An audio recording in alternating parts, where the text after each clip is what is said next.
এটা ফকৰা যোজনা হয়। ইয়াৰ মিনিংটো হৈছে আমি সকলোৱে আত্মনিৰ্ভৰশীল হ'ব লাগে। আনৰ ওপৰত ইমান এটা নিৰ্ভৰ কৰি থকাটো ভাল নহয়।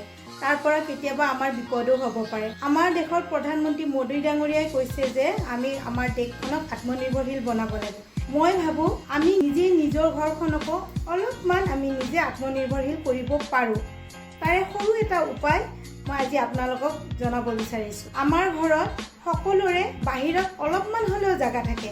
যোনে ভাড়া ঘৰত থাকে বা ফ্লেটত থাকে, তাৰ যদি জাগা নাই, তেখেতসকলে টাব কিনি আনিব পাৰে। যাৰ টাব কিনা পইচা নাই তেওঁলোককো কৈছোঁ, তেখেতসকলে পলিথিনত মাটি ভৰাই সৰু সুৰা বস্তু কিছুমানৰ আমি খেতি কৰিব পাৰোঁ।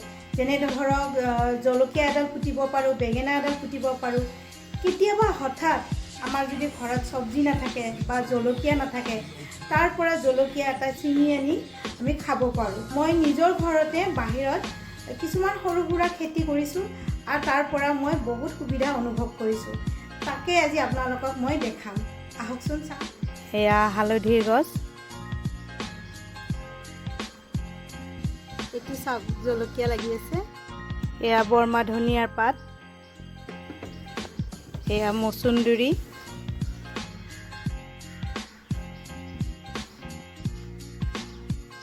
এয়া পদিনা হয়, এডাল বেঙেনাৰ গছ হয়।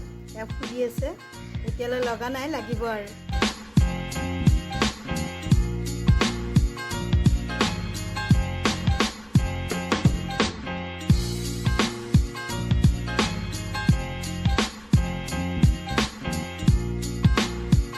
মোৰ খেতিখন আৰু মোৰ ভিডিঅ'টো কেনেকুৱা লাগিল আপোনালোকে মোক জনাব।